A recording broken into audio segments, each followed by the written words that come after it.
어머니, 이런 걸 남겨놓으셨다고? 69세 이영숙. 어머니, 장례 후 발견한 낡은 서류 한 뭉치. 그 안에는 500억 원 가치의 공방 건물 소유권이 들어있었습니다. 누나, 법대로 나누자. 성공한 변호사 동생의 차가운 요구. 어머님, 제가 처리해 드릴게요. 돈 냄새 맡고 달라붙는 사위의 속셈. 하지만 진짜 충격은 따로 있었습니다. 사위분이 사기 혐의로 고발당했습니다. 가족들의 배신, 언론의 관심, 그리고 쏟아지는 협박. 평생 조용히 살던 할머니의 일상이 완전히 뒤바뀝니다. 수가, 돈보다 소중한 게 있다는 걸 잊지 마라. 어머니가 남긴 마지막 편지에서 영숙은 진짜 답을 찾게 됩니다. 500억을 포기하겠습니다. 모두가 미쳤다고 했지만 영숙의 선택 후에 일어난 기적은 돈으로 살 수 없는 진짜 행복을 찾아가는 감동 실화. 구독과 좋아요 눌러주시면 오늘도 마음 한켠이 더 환하게 빛날 거예요. 아침 햇살이 창문 사이로 스며들어도 이영숙의 마음은 여전히 무거웠습니다. 69세 평생을 어머니를 모시며 살아온 세월이 이제야 끝이 났지만 그 끝이 이렇게 허전할 줄은 몰랐습니다. 어머니, 이제 정말 가신 거예요? 영숙은 빈 방을 바라보며 중얼거렸습니다. 벽에 걸린 어머니의 흑백 사진이 그녀를 내려다보고 있었습니다. 94세까지 살아계신 어머니를 모시느라 영숙 자신의 인생은 늘 뒤로 밀려났습니다. 결혼을 해서도 어머니 곁을 떠날 수 없었고 남편이 일찍 세상을 떠난 후에는 더욱 그랬습니다. 엄마, 밥 먹어요. 매일 아침 어머니께 드리던 인사가 이제는 공허한 메아리가 되어 돌아올 뿐이었습니다. 영숙은 부엌에서 혼자 쓸 조촐한 아침상을 차렸습니다. 김치찌개 한 그릇, 계란 후라이 하나. 어머니께서 드시던 죽그릇이 없으니 식탁이 이상하게 넓어 보였습니다. 전화벨이 울렸습니다. 동생 도연이었습니다. 누나, 어머니 49제까지는 아직 멀었으니까 너무 상심하지 마. 그런데 집 정리는 좀 해야 하지 않을까? 나도 서울에서 바빠서 자주 못 올라가는데 아직 그럴 때가 아니야. 도연아, 누나, 현실적으로 생각해봐. 어머니 계시던 방도 그대로 둘 수는 없잖아. 도연의 목소리는 차분했지만 어딘가 재촉하는 기색이 있었습니다. 성공한 변호사답게 모든 일을 논리적으로 처리하려는 동생의 성격을 영숙은 잘 알고 있었습니다. 알겠어. 천천히 생각해 볼게. 전화를 끊고 나서 영숙은 한숨을 길게 내쉬었습니다. 어머니를 떠나보낸 슬픔도 채 가시지 않았는데 벌써 현실적인 문제들이 밀려오고 있었습니다. 오후가 되자 사위 철수가 술 냄새를 풍기며 집에 들어왔습니다. 요즘 사업이 잘 안 된다며 술로 하루를 보내는 일이 잦아졌습니다. 장모님 장례식 때도 제대로 도움이 되지 않았던 철수를 보면 영숙의 속이 답답했습니다. 어머님, 집에 계셨네요. 철수야, 술을 또 마셨구나. 조금 마셨어요. 요즘 스트레스가 많아서. 철수는 거실 소파에 털썩 주저앉았습니다. 한때는 성실했던 사위였지만 사업 실패 이후로는 완전히 다른 사람이 되어버렸습니다. 딸 미경이가 그런 남편 때문에 얼마나 고생하는지 영숙은 속이 타들어갔습니다. 철수야, 이제라도 정신 차려야지. 미경이도 힘들어하고 아이들도 아빠가 이런 모습 보면 얼마나 상심하겠어. 알아요, 어머님. 제가 곧 일자리 구해서 다시 열심히 할게요. 같은 말을 벌써 몇 번째 듣는 건지 영숙은 기억도 나지 않았습니다. 철수의 빈 약속들이 쌓일수록 가족의 미래는 더욱 불투명해져만 갔습니다. 저녁 무렵 영숙은 어머니 방을 정리하기 시작했습니다. 오래된 옷가지들과 잡다한 물건들을 하나씩 꺼내며 어머니와의 추억을 되새겼습니다. 어머니가 젊었을 때 입으셨던 한복, 돋보기, 낡은 성경책까지 모든 것에 어머니의 체온이 남아있는 것 같았습니다. 어머니, 평생 고생만 하시고 가셨네요. 영숙은 어머니의 유품을 만지며 눈물을 흘렸습니다. 어머니를 모시는 것이 당연하다고 생각했지만 이제 와서 돌이켜보니 자신도 참 많은 것을 포기하며 살아왔다는 생각이 들었습니다. 친구들과의 모임도, 여행도, 때로는 자식들과의 시간도 어머니를 위해 미뤄왔던 세월들이었습니다. 그날 밤, 영숙은 오랜만에 깊은 잠에 빠졌습니다. 꿈속에서 어머니가 나타나 말씀하셨습니다. 수가, 이제 내 인생을 살아라. 어머니 장례식 당일, 새벽부터 분주한 하루가 시작되었습니다. 영숙은 검은 한복을 입고 마지막으로 어머니의 영정을 정리했습니다. 94년의 긴 생을 마감하시는 어머니를 떠나보내는 마음이 무거웠지만 그래도 많은 분들이 와주셔서 고마웠습니다. 고인께서 정말 복이 많으셨어요. 딸이 이렇게 효성스럽게 모셨으니 조문객들의 위로 말씀이 이어졌습니다. 영숙은 고개를 숙여 인사를 받으며 눈물을 참았습니다. 동생 도연은 서울에서 내려와 장례 절차를 차근차근 챙겼습니다. 역시 변호사답게 모든 일을 체계적으로 처리하는 모습이었습니다. 누나, 발인 시간까지 아직 여유 있으니까 좀 쉬어. 내가 나머지는 알아서 할게. 고마워. 도연아, 내가 있어서 든든하다. 그런데 사위 철수는 아침부터 어딘가 들떠 보였습니다. 평소처럼 술 냄새를 풍기는 것도 아니고 오히려 옷차림도 단정하게 하고 있었습니다. 뭔가 이상했지만 장례식장의 바쁜 분위기 속에서 영숙은 깊게 생각할 겨를이 없었습니다. 오후 2시, 발인식이 시작되었습니다. 영숙은 어머니의 관을 따라 걸으며 마지막 인사를 드렸습니다. 어머니, 그동안 정말 수고 많으셨어요. 이제 편히 쉬세요. 장지까지의 길은 멀지 않았지만 영숙에게는 영원처럼 느껴졌습니다. 관이 땅에 묻히는 순간 정말로 어머니와의 이별이 끝났다는 현실이 와 닿았습니다. 저녁 무렵 모든 절차가 끝나고 집으로 돌아왔습니다. 친척들과 가까운 이웃들이 모여 간단한 음식을 나누며 고인을 기렸습니다. 그런데 철수의 모습이 보이지 않았습니다. 철수는 어디 갔지? 영숙이 딸 미경에게 물었습니다. 아빠요? 아까 친구한테 전화 왔다고 잠깐 나간다더니. 미경의 표정이 어두워졌습니다. 이런 중요한 날에 또 술 마시러 간 건 아닌지 불안한 마음이 들었습니다. 밤 9시가 넘어서야 철수가 집에 나타났습니다. 그런데 예상과 달리 술에 취한 모습이 아니었습니다. 오히려 뭔가 들뜬 기색이 역력했습니다. 어머님, 죄송해요. 급한 일이 있어서. 철수야, 오늘이 어떤 날인데 어디 갔다 온 거야? 아, 그게 친구가 좋은 사업 얘기가 있다고 해서 잠깐 만났어요. 영숙은 한숨을 내쉬었습니다. 장모의 장례식 날에도 사업 얘기를 하러 나가다니 도무지 이해할 수 없었습니다. 이웃김 할머니가 작은 목소리로 말했습니다. 영숙아, 사위가 시내 술집에서 친구들과 술 마시는 걸 봤다는데 장례식 날에 그게 무슨 일이냐? 영숙의 얼굴이 빨갛게 달아올랐습니다.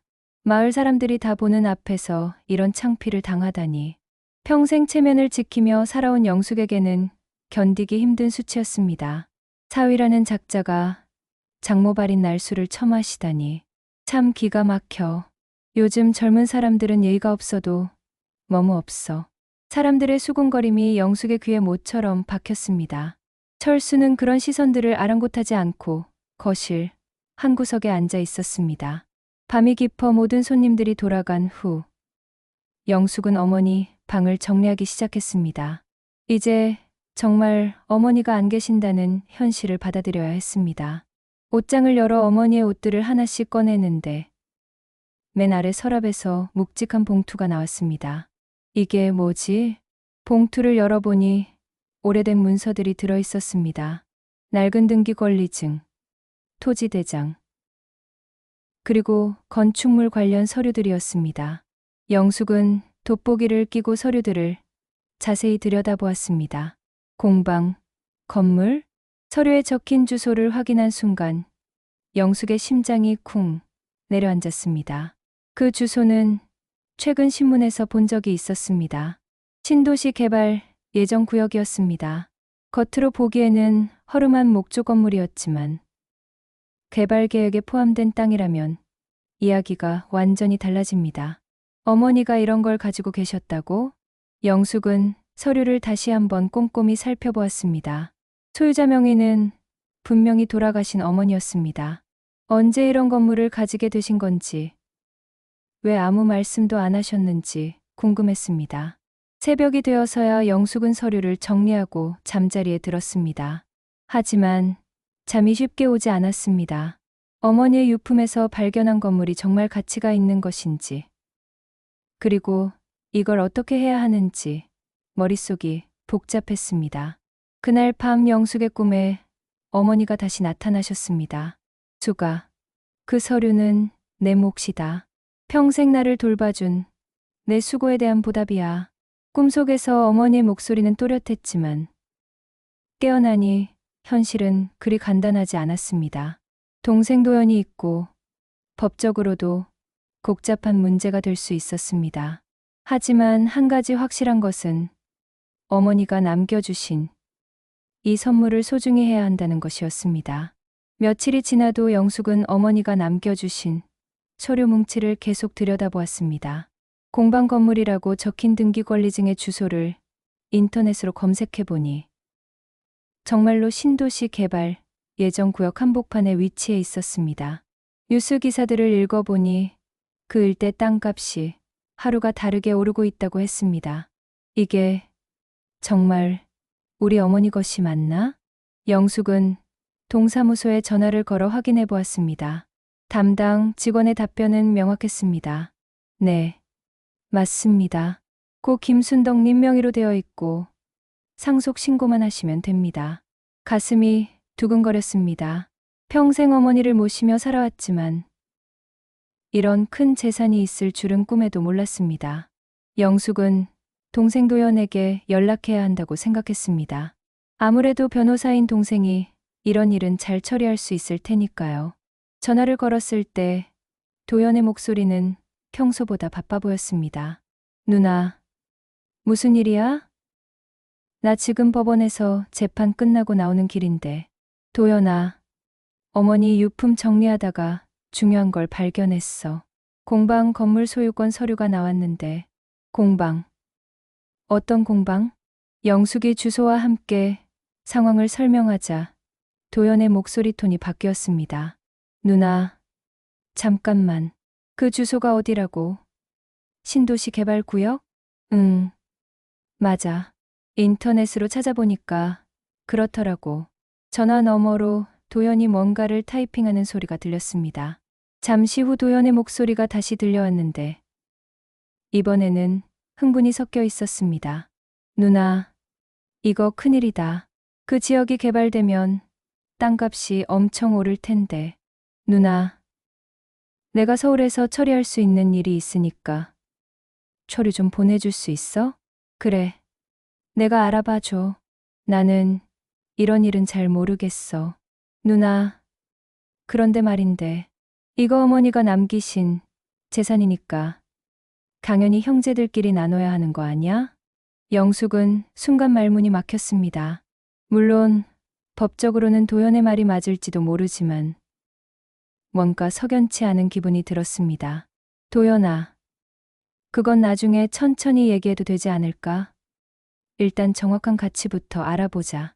그래, 누나 말이 맞아. 내가 부동산 전문 변호사 친구한테 문의해 볼게. 전화를 끊고 나서 영숙은 복잡한 마음이 들었습니다. 어머니를 평생 모셨던 자신에게는 남다른 의미가 있을 텐데 도연은 너무 법적인 관점에서만 접근하는 것 같았습니다. 그날 오후 사위 철수가 평소보다 일찍 집에 들어왔습니다. 그런데 오늘은 술 냄새 대신 이상하게 들뜬 기색이 역력했습니다. 어머님, 집에 계셨군요. 철수야, 오늘은 일찍 왔네. 어머님, 혹시 요즘 부동산 쪽에 관심 있으세요? 갑작스러운 질문에 영숙은 당황했습니다. 설마 공방 건물 이야기를 들은 걸까요? 왜 그런 걸 물어보니, 아, 그냥요. 요즘 신도시 개발 때문에 부동산 시장이 뜨겁다더라고요. 혹시 어머님도 투자 같은 거 생각해 보시는지 해서요. 영숙은 조심스럽게 대답했습니다. 글쎄, 나야 그런 거 잘 모르지. 그런데 철수의 눈빛이 이상했습니다. 뭔가를 알고 있는 것 같은 눈빛이었습니다. 혹시 미경이가 아버지한테 무슨 얘기를 한 걸까요? 저녁 식사 후 철수는 평소와 달리 술을 마시러 나가지 않고 거실에 앉아 있었습니다. 그리고 계속 영숙의 눈치를 살피고 있었습니다.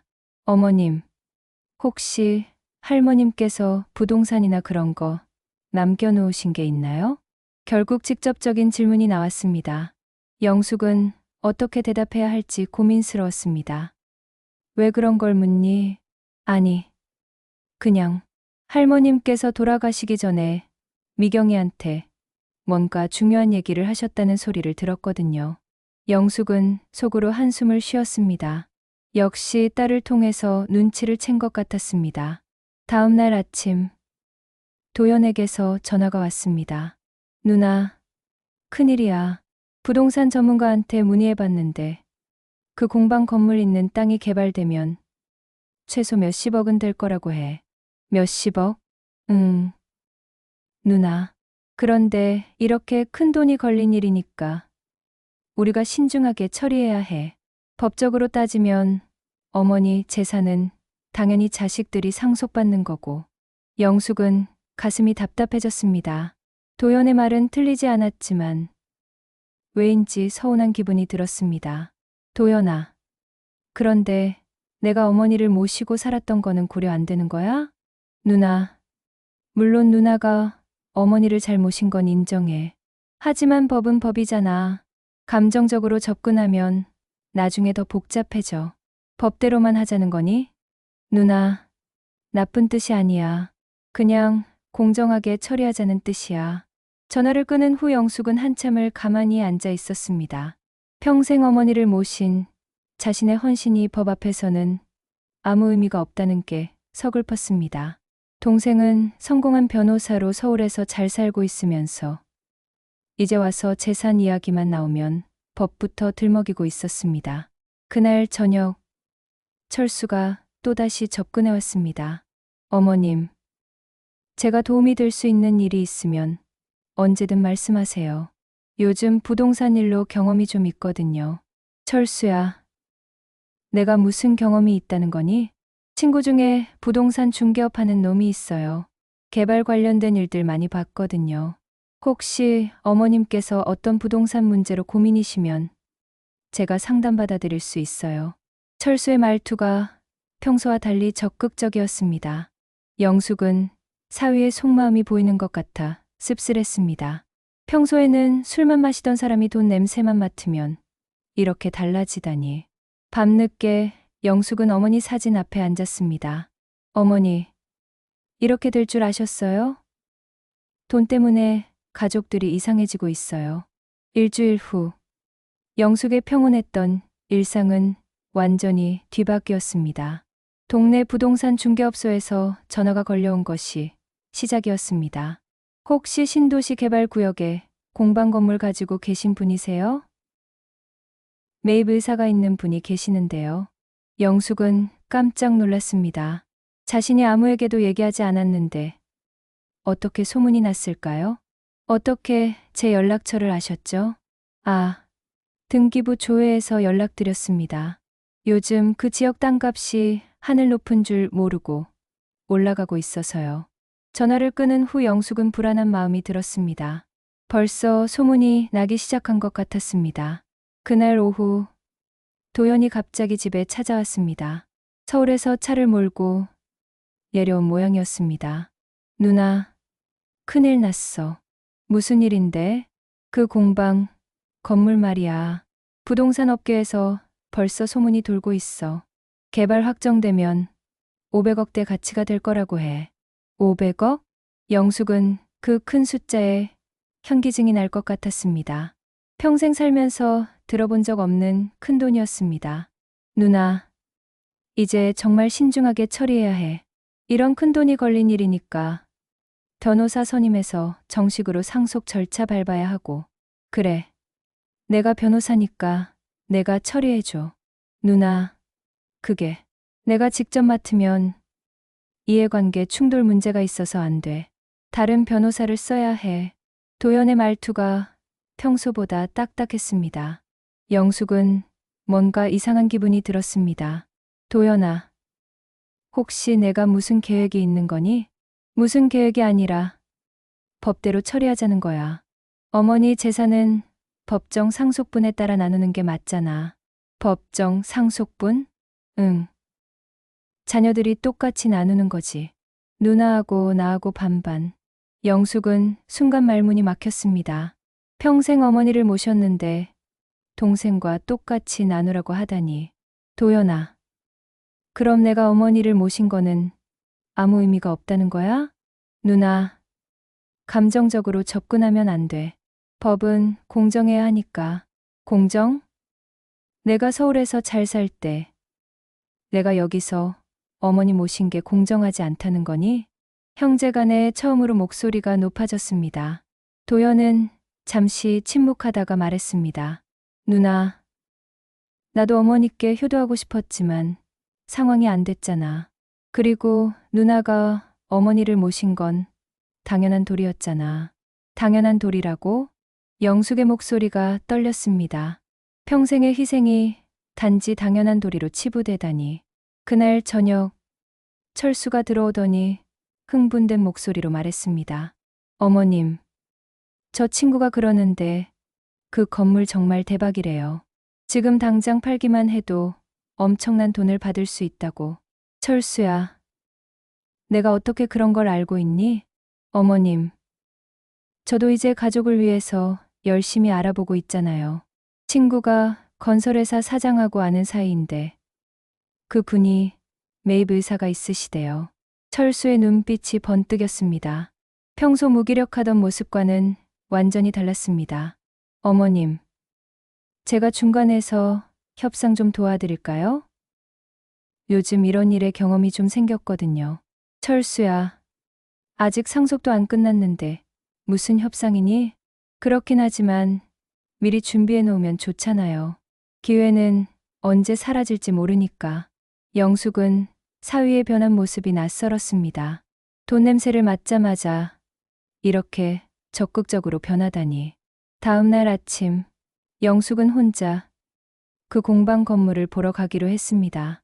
한 번도 가본 적이 없는 곳이었지만 어머니가 남겨주신 곳이 어떤 곳인지 궁금했습니다.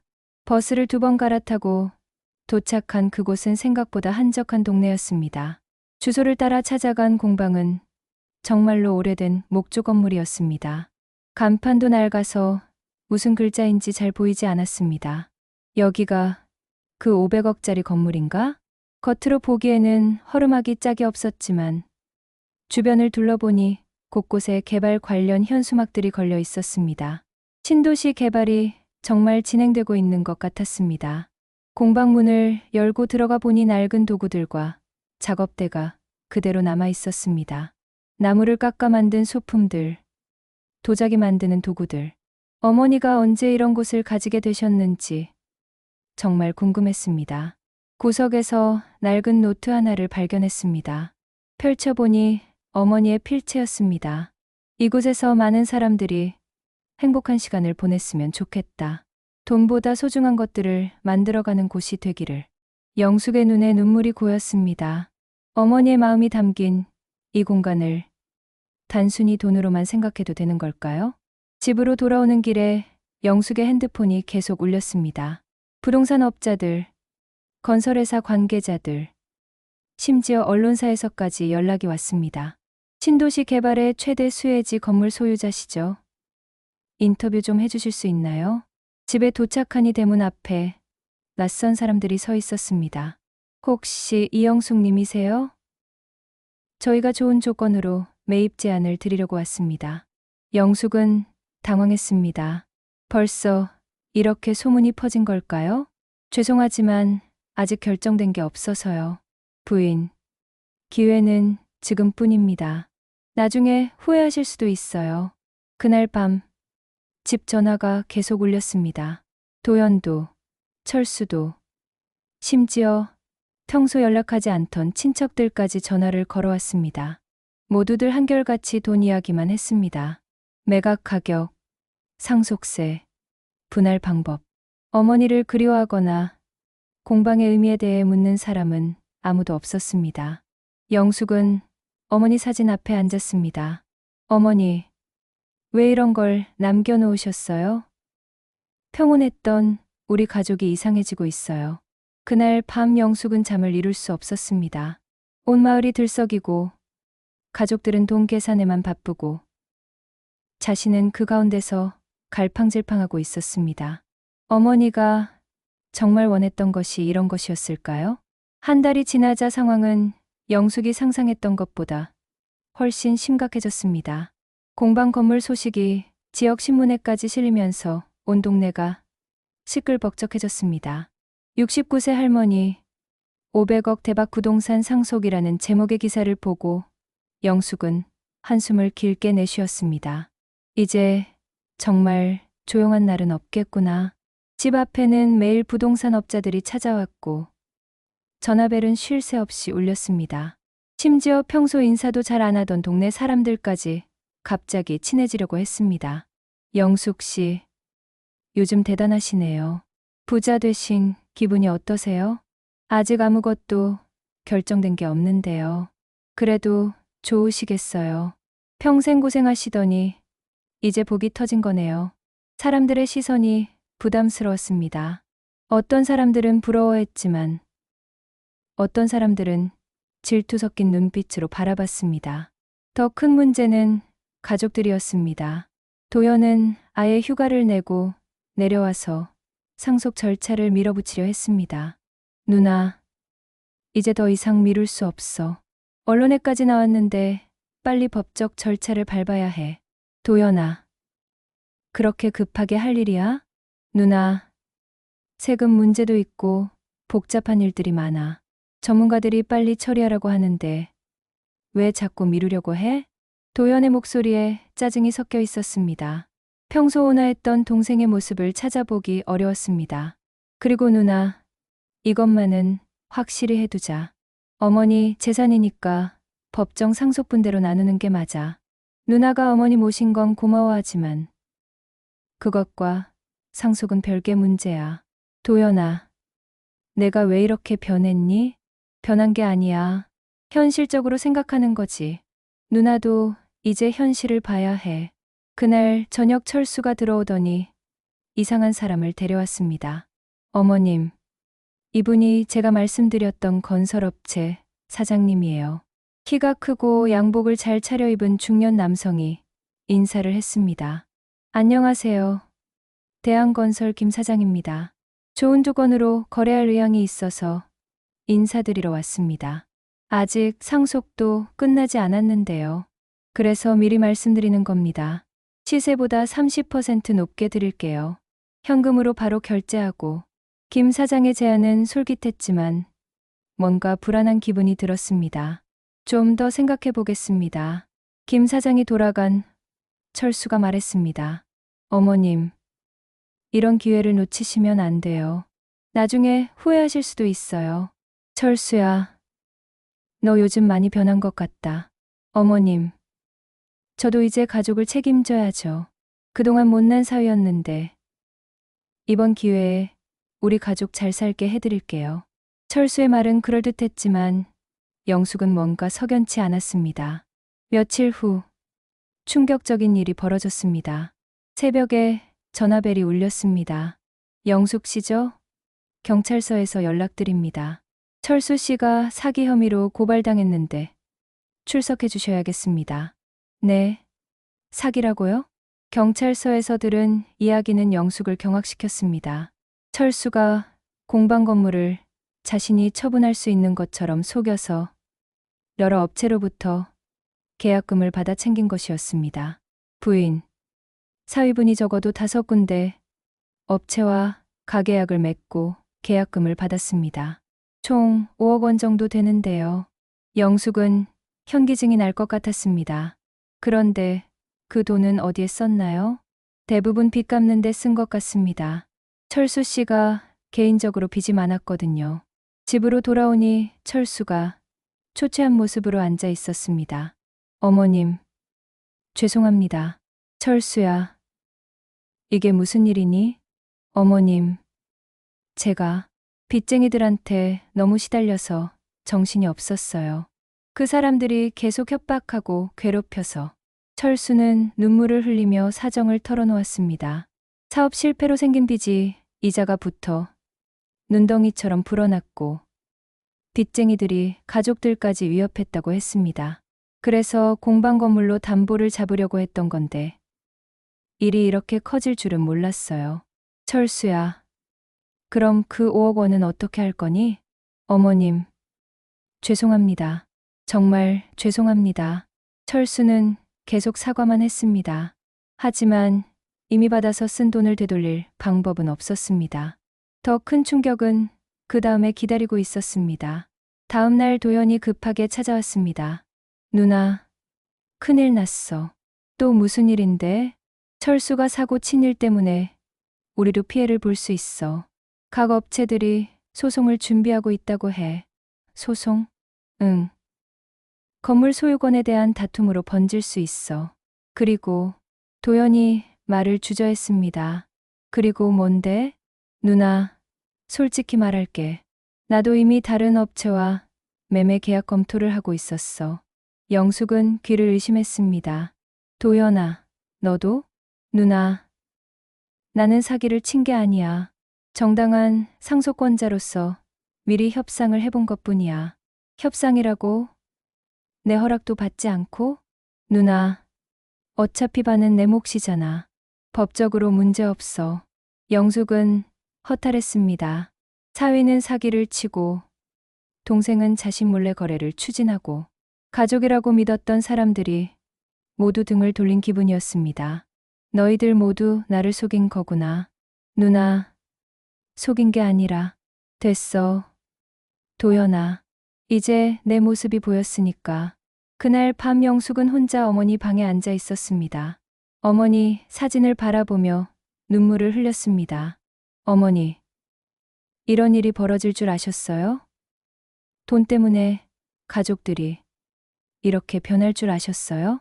집 밖에서는 또 다른 업체 사람들이 찾아와 문을 두드리고 있었습니다. 철수 때문에 생긴 문제로 여러 업체들이 영숙에게 책임을 묻고 있었습니다. 부인, 문 좀 열어주세요. 얘기 좀 해야겠습니다. 계약 파기 손해배상 청구할 겁니다. 밖에서 들려오는 협박성 목소리에 영숙은 문을 꼭꼭 잠그고 떨고 있었습니다. 평생 조용히 살아온 자신이 어쩌다가 이런 일에 휘말리게 됐을까요? 핸드폰에도 모르는 번호들에서 계속 전화가 걸려왔습니다. 이영숙 씨죠? 우리 돈 언제 갚을 겁니까? 사위가 사기친 거 알고 계시죠? 책임지셔야 합니다. 영숙은 핸드폰 전원을 꺼버렸습니다. 하지만 집 전화도 대문도 계속 시끄러웠습니다. 그날 밤 영숙은 처음으로 집을 나가고 싶다는 생각을 했습니다. 어머니가 남겨주신 선물이 이렇게 독이 될 줄은 꿈에도 몰랐습니다. 어머니, 정말 미안해요. 제가 너무 욕심을 부렸나 봐요. 일주일째 영숙은 집에서 나오지 못하고 있었습니다. 대문 밖에는 여전히 채권자들과 업체 관계자들이 교대로 찾아와 항의를 하고 있었습니다. 경찰서에서는 철수의 사기 사건과 관련해서 계속 조사 협조를 요청했고, 언론에서는 연일 이 사건을 다루고 있었습니다. 69세 할머니 가족, 500억 부동산 둘러싼 사기극, 신도시 개발 특수, 가족 갈등으로 번져. 신문 헤드라인들을 보며 영숙은 고개를 떨구었습니다.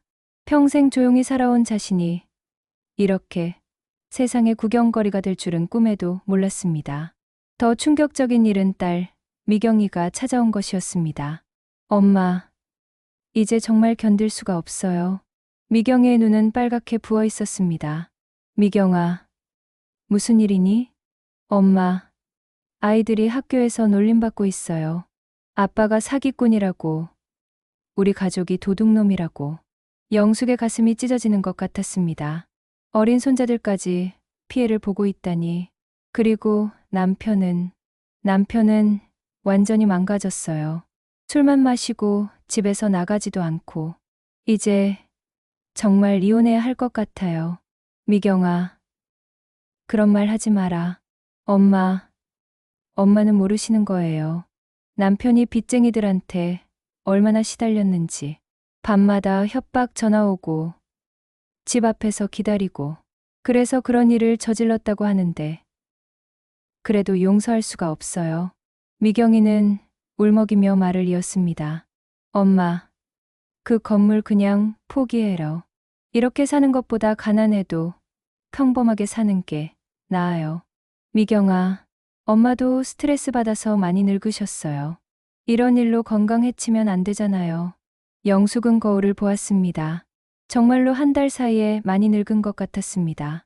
머리는 더 휘어졌고 주름도 깊어졌습니다. 그날 오후 도연이 변호사 한 명을 데리고 왔습니다. 누나, 이분이 상속 전문 변호사 박 변호사님이야. 박 변호사는 차분한 목소리로 말했습니다. 부인, 현 상황을 정리해 드릴게요. 사위분의 사기 행위로 인해 여러 업체들이 손해배상을 요구하고 있습니다. 법적으로 부인께서 직접 책임질 의무는 없지만 소송이 길어질 수 있습니다. 그럼 어떻게 해야 하나요? 가장 좋은 방법은 빠른 매각을 통해 문제를 정리하는 겁니다. 소송 비용과 시간을 생각하면 그게 현명한 선택이죠. 도연이 거들었습니다. 누나, 변호사님 말씀이 맞아. 이렇게 끌면 우리만 손해야. 그런데 매각 대금을 어떻게 나누는 거니? 법정 상속분대로 하면 됩니다. 그리고 사위분이 벌인 일 때문에 생긴 손해는 별도로 처리하고요. 영숙은 고민에 빠졌습니다. 어머니가 남겨주신 소중한 유산을 이렇게 급하게 처리해도 되는 걸까요? 그날 밤, 영숙은 다시 그 공방을 찾아갔습니다. 밤이라 아무도 없을 줄 알았는데 건물 주변에 낯선 사람들이 서성이고 있었습니다. 저기 나왔네. 건물 주인, 부인. 잠깐만요. 얘기 좀 해요. 사람들이 몰려들자 영숙은 급하게 돌아섰습니다. 하지만 그들은 뒤를 쫓아왔습니다. 부인, 우리 돈 언제 갚을 거예요? 사위가 사기친 거 책임져야죠. 영숙은 뛰었습니다. 69세의 나이에 뛰어야 한다는 게 서글플 뿐이었습니다. 숨이 차서 어느 골목에 숨어 있는데 눈물이 쏟아졌습니다. 어머니, 이렇게 되려고 그 건물을 남겨주신 건 아니시잖아요. 집으로 돌아오니 또 다른 충격이 기다리고 있었습니다. 철수가 실종된 것이었습니다. 어머님, 남편이 아침부터 안 보여요. 휴대폰도 꺼져 있고. 미경이가 울면서 말했습니다. 혹시 어디 갔다는 말은 없었니? 그냥 잠깐 나간다고만 했어요. 그런데 지금까지 안 들어와요. 밤이 되어서야 철수에게서 문자가 왔습니다. 죄송합니다. 모든 게 제 잘못입니다. 당분간 모습을 감추겠습니다. 철수야, 어디에 있니? 당장 집으로 와라. 하지만 아무리 전화를 걸어도 받지 않았습니다. 다음 날 아침, 더 나쁜 소식이 들려왔습니다. 철수가 또 다른 사기를 저질렀다는 것이었습니다. 부인, 사위분이 개인 명의로 대출을 더 받았습니다. 그 공방 건물을 담보로 잡고요. 경찰관의 말에 영숙은 주저앉을 뻔했습니다. 대출이요? 네. 여러 대부업체에서 총 10억 원 정도 빌린 것 같습니다. 모두 그 건물을 담보로 잡고요. 그럼 건물이 어떻게 되는 거죠? 복잡해집니다. 담보권 경합이 생겨서 매각도 쉽지 않을 겁니다. 영숙은 현기증이 났습니다. 500억짜리 건물이 10억 때문에 발목이 잡히다니. 그날 오후 도연이 화가 나서 찾아왔습니다. 누나, 이제 정말 큰일 났어. 철수 때문에 우리 상속받을 것도 없어질 것 같아. 도연아, 그럼 어떻게 해야 하니? 법정에서 다툴 수밖에 없어. 철수의 사기 행위와 우리 상속권은 별개 문제라고 주장해야 해. 소송을 한다고? 어쩔 수 없어. 누나, 가만히 있으면 우리가 다 손해보는 거야. 영숙은 머리가 복잡했습니다. 어머니 유산을 두고 법정 다툼까지 하게 될 줄은 몰랐습니다. 그날 밤 영숙은 어머니의 유품들을 다시 꺼내보았습니다. 옷가지, 장신구, 책들, 그리고 맨 아래에서 봉투 하나를 더 발견했습니다. 봉투를 열어보니 어머니의 편지였습니다. 떨리는 손으로 편지를 펼쳤습니다. 수가, 이 편지를 읽는다면 내가 이미 세상을 떠났다는 뜻이겠지. 미안하다, 수가. 내가 평생 나를 지켜준 은혜를 내가 다 갚지 못해서. 영숙의 눈에 눈물이 고였습니다. 그 공방은 내 할아버지가 젊은 시절 운영하던 곳이다. 나도 어릴 때 그곳에서 많은 추억을 만들었지. 사람들이 모여서 이야기하고 웃고 무언가를 만들어내던 따뜻한 곳이었어. 그런데 세상이 각박해지면서 그런 곳들이 사라져갔지. 나는 그 공방만은 지키고 싶었어. 언젠가 다시 사람들이 모일 수 있는 곳으로 만들고 싶었는데. 영숙은 편지를 읽으며 울었습니다. 수가, 돈보다 소중한 게 있다는 걸 잊지 마라. 그 공방은 돈을 위한 게 아니라 사람들의 마음을 위한 거야. 내가 현명하게 판단해 주길 바란다. 그리고 도연이에게도 전해줘. 형제끼리 싸우지 말고 서로 도우며 살라고. 가족보다 소중한 건 없단다. 편지를 다 읽고 나서 영숙은 오래도록 생각에 잠겼습니다. 어머니가 정말 원했던 것이 무엇인지 이제야 조금 알 것 같았습니다. 어머니의 편지를 읽고 나서 영숙의 마음에 변화가 일어났습니다. 며칠 동안 편지를 계속 읽으며 어머니의 진심을 곱씹어 봤습니다. 돈보다 소중한 것이 있다는 어머니의 말씀이 가슴 깊이 와 닿았습니다. 이제 끝을 봐야겠어. 영숙은 결심을 굳혔습니다. 더 이상 이 문제로 가족들이 고통받게 할 수는 없었습니다. 먼저 도연을 불렀습니다. 도연아, 어머니 편지를 발견했어. 같이 읽어보자. 도연은 처음에는 시큰둥했지만 편지를 읽어가며 표정이 변했습니다. 누나, 이거 어머니가 정말 쓰신 거야? 응. 어머니 필체 맞잖아. 편지를 다 읽은 도연의 눈에 눈물이 고였습니다. 누나, 내가 너무 욕심만 부렸나 봐. 도연아, 이제라도 늦지 않았어. 우리 어머니 뜻대로 해보자. 어머니, 뜻이 뭐라고 생각해? 돈을 위한 게 아니라 사람들의 마음을 위한 거라고 하셨잖아. 그 의미를 찾아야 해. 도연은 한참을 생각하더니 고개를 끄덕였습니다. 누나, 미안해. 내가 너무 변호사 마인드로만 접근했나 봐. 어머니가 누나에게 맡기신 데는 이유가 있을 거야. 고마워. 도연아, 이제 함께 해결해보자. 하지만 문제는 여전히 산적해 있었습니다. 철수의 사기와 대출 문제, 여러 업체들의 손해배상 요구, 그리고 언론의 관심까지. 모든 걸 해결하기 위해서는 용기가 필요했습니다. 영숙은 먼저 기자회견을 열기로 했습니다. 도연아, 내가 직접 사람들 앞에 나서겠어. 누나, 괜찮겠어? 언론 인터뷰는 생각보다 어려워. 괜찮아. 이제 숨지 않을 거야. 당당하게 어머니의 뜻을 얘기할 거야. 기자회견 당일, 작은 동네 문화센터에 많은 기자들과 주민들이 모였습니다. 영숙은 떨리는 마음으로 마이크 앞에 섰습니다. 안녕하세요. 이영숙입니다. 목소리가 떨렸지만 영숙은 차근차근 이야기를 시작했습니다. 지난 한 달 동안 제 가족은 많은 고통을 받았습니다. 돈 때문에 가족이 흩어지고 서로 믿지 못하게 되었습니다. 하지만 돌아가신 어머니의 편지를 발견하고 깨달았습니다. 어머니가 그 공방을 남겨주신 진짜 이유를요. 영숙은 어머니의 편지 내용을 공개했습니다. 기자들이 열심히 메모하고 카메라가 돌아갔습니다. 어머니는 돈을 남겨주신 게 아닙니다. 사람들이 모여서 마음을 나눌 수 있는 공간을 지키라고 하신 거였습니다. 그래서 저는 결정했습니다.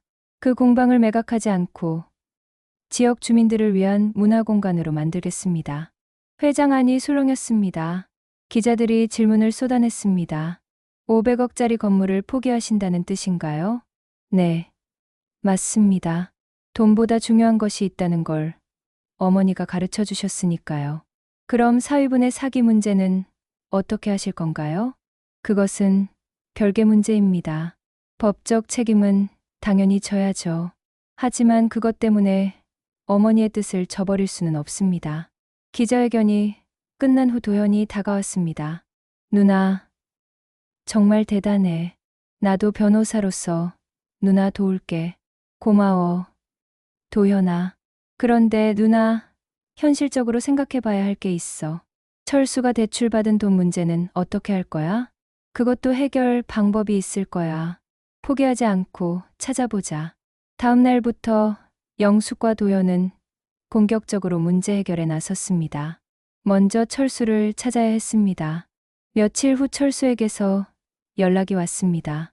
어머님, 죄송합니다. 기사 봤어요. 정말 죄송해요. 철수야, 지금 어디에 있니? 시골 친구 집에 있어요.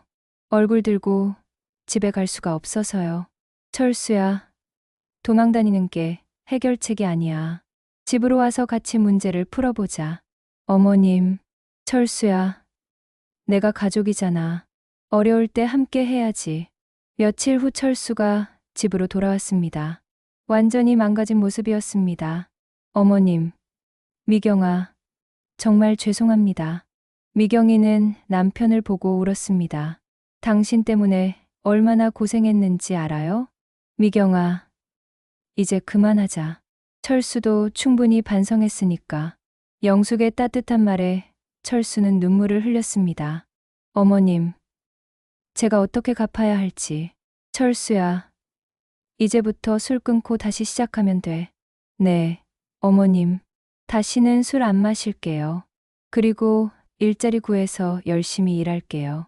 가족들이 다시 뭉치자 문제 해결의 실마리가 보이기 시작했습니다.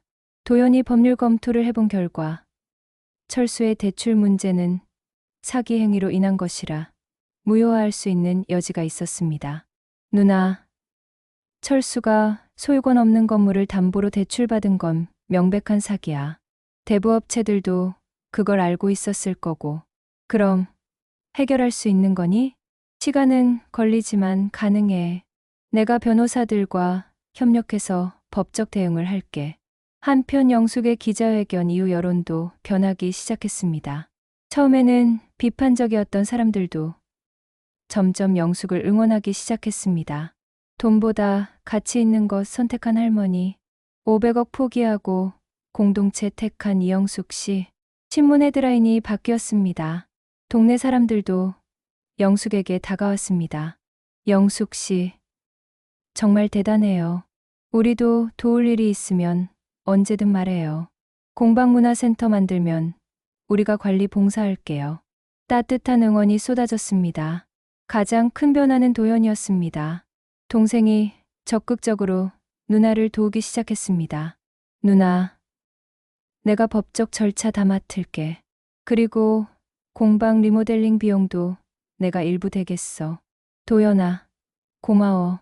누나, 내가 너무 욕심만 부렸어. 어머니가 누나를 택하신 이유를 이제 알겠어. 어떤 이유? 누나는 돈보다 사람을 먼저 생각하니까. 어머니는 그걸 아셨던 거야.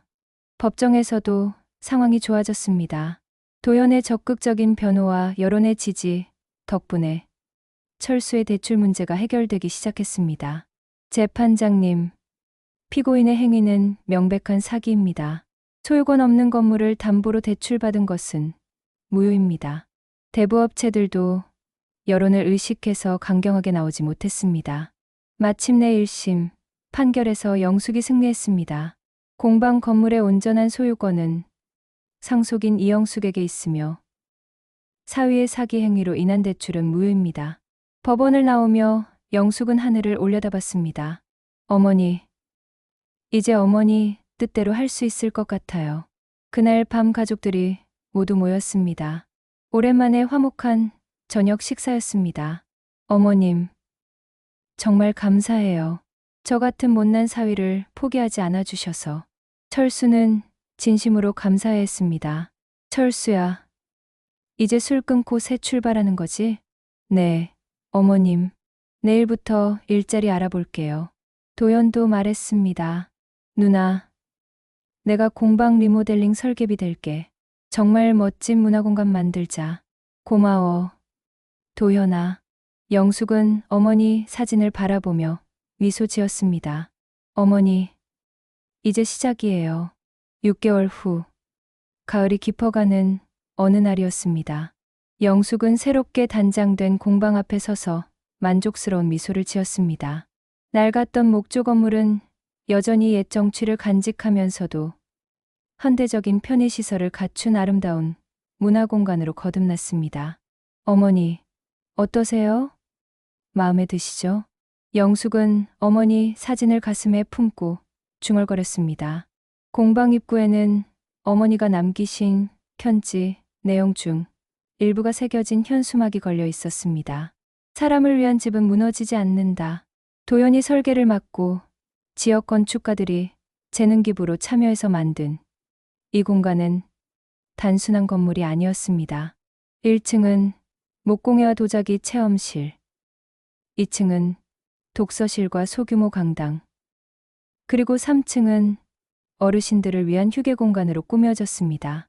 할머니, 오늘 개관식이죠. 축하해요. 동네 아이들이 뛰어와서 인사했습니다. 영숙은 아이들의 밝은 얼굴을 보며 흐뭇해했습니다. 고마워, 얘들아. 나중에 엄마 아빠랑 같이 구경 오렴. 오후 2시, 드디어 개관식이 시작되었습니다. 생각보다 많은 사람들이 찾아왔습니다. 동네 주민들은 물론이고 시장님과 구청장님, 그리고 이 이야기를 꾸준히 보도했던 기자들까지 참석했습니다. 영숙은 떨리는 마음으로 개관사를 준비했습니다. 안녕하세요. 오늘 이렇게 많은 분들이 와주셔서 감사합니다. 박수가 터져 나왔습니다. 몇 달 전까지만 해도 저희 가족은 돈 때문에 흩어질 뻔했습니다. 하지만 돌아가신 어머니께서 진짜 소중한 것이 무엇인지 가르쳐 주셨습니다. 영숙의 목소리가 잠시 떨렸지만 곧 안정을 되찾았습니다. 어머니는 이곳이 사람들의 마음을 위한 공간이 되기를 원하셨습니다. 혼자가 아니라 함께, 경쟁이 아니라 소통이 있는 곳 말입니다. 이제 이곳은 우리 모두의 공간입니다. 아이들이 뛰어놀고, 어르신들이 이야기를 나누고, 젊은 사람들이 꿈을 키울 수 있는 곳으로 만들어가겠습니다. 영숙의 개관사가 끝나자 더 큰 박수가 쏟아졌습니다. 많은 사람들의 눈에 감동의 눈물이 맺혀 있었습니다. 도연이 마이크를 잡았습니다. 안녕하세요. 이영숙의 동생 이도연입니다. 몇 달 전 저는 법만 알고 사람의 마음을 몰랐던 변호사였습니다. 누나와 돈 때문에 다투고 어머니의 뜻은 생각하지 못했습니다. 도연의 목소리에 진솔함이 담겨 있었습니다. 하지만 누나를 보며 배웠습니다. 진정한 가치가 무엇인지, 가족이 무엇인지 말입니다. 앞으로 제가 법률 자문을 무료로 도와드리면서 이 공간을 지켜나가겠습니다. 이번에는 철수가 나섰습니다.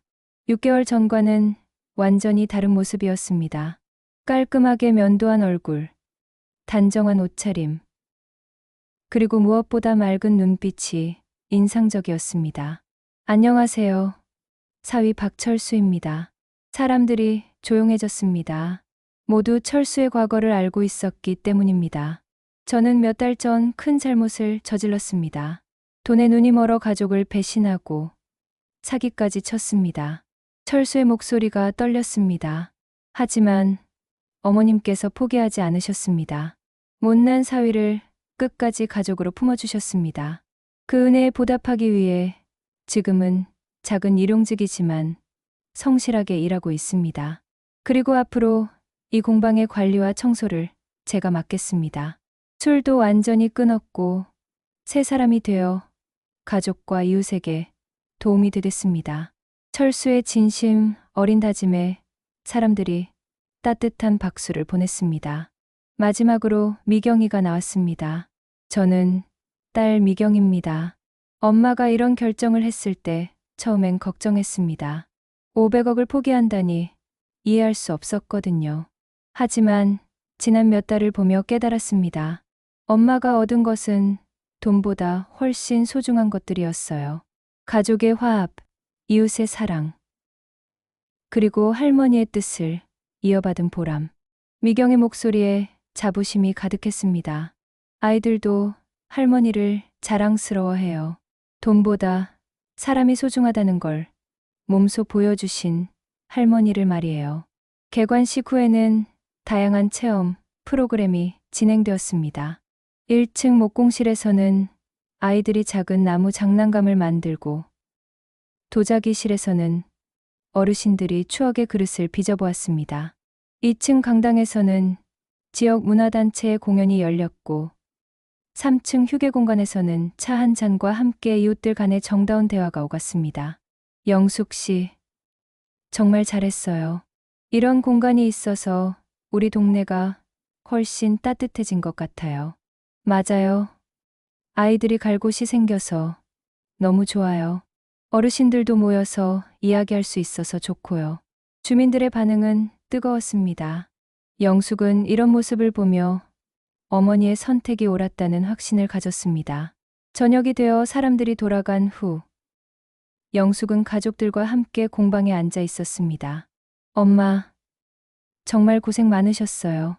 미경이가 어머니의 어깨를 주물러 주었습니다. 고생이 아니야.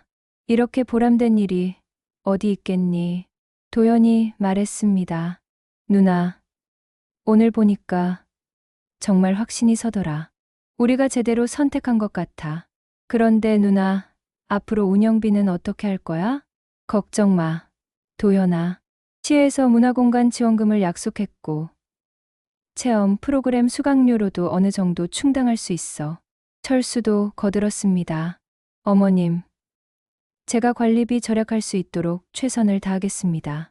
그리고 제 친구들도 공사하겠다고 해요. 고마워, 철수야. 내가 이렇게 달라진 게 가장 큰 선물이야. 그날 밤 영숙은 혼자 어머니 사진 앞에 앉았습니다. 어머니, 오늘 정말 행복했어요. 많은 사람들이 와서 축하해주고, 아이들이 웃으며 뛰어노는 걸 보니까 이게 어머니가 원하셨던 일이라는 생각이 들었어요. 영숙은 창문 너머로 보이는 공방을 바라보았습니다. 밤늦도록 불이 켜져 있었습니다. 야간 자율학습을 하는 학생들과 취미 모임을 하는 어른들로 붐비고 있었습니다. 어머니, 이제 정말 확신해요. 돈으로는 살 수 없는 행복이 있다는 거요. 가족의 화합, 이웃의 사랑, 그리고 누군가에게 도움이 되는 보람. 한 달 후, 공방은 지역의 명소가 되었습니다. 주말마다 타지에서 견학을 오는 사람들로 북적였고, 언론에서도 지속적으로 관심을 보였습니다. 500억 포기한 할머니의 공방. 전국 모범 사례로 선정. 돈보다 가치 있는 선택. 지역 공동체 회복의 상징. 언론의 보도는 계속 이어졌지만 영숙은 더 이상 그런 관심에 신경 쓰지 않았습니다. 중요한 건 매일매일 이곳을 찾는 사람들의 밝은 표정이었습니다. 어느 따뜻한 봄날, 영숙은 공방 앞 벤치에 앉아 하루를 마무리하고 있었습니다. 아이들의 웃음소리, 어르신들의 정다운 대화, 젊은이들의 열정적인 토론 소리가 어우러져 들려왔습니다. 어머니, 감사해요. 정말 소중한 선물을 주셨어요. 영숙의 얼굴에 평생 처음으로 진정한 평안이 깃들어 있었습니다. 돈으로는 살 수 없는, 그래서 더욱 값진 행복을 찾은 것입니다. 공방 입구의 현수막이 저녁 바람에 살랑거렸습니다. 사람을 위한 집은 무너지지 않는다. 영숙은 그 문구를 바라보며 고개를 끄덕였습니다. 어머니의 말씀이 맞았습니다. 진정으로 사람을 위한 공간은 결코 무너지지 않을 것입니다. 그리고 그 공간에서 만들어지는 수많은 인연과 추억들도 영원히 이어질 것입니다.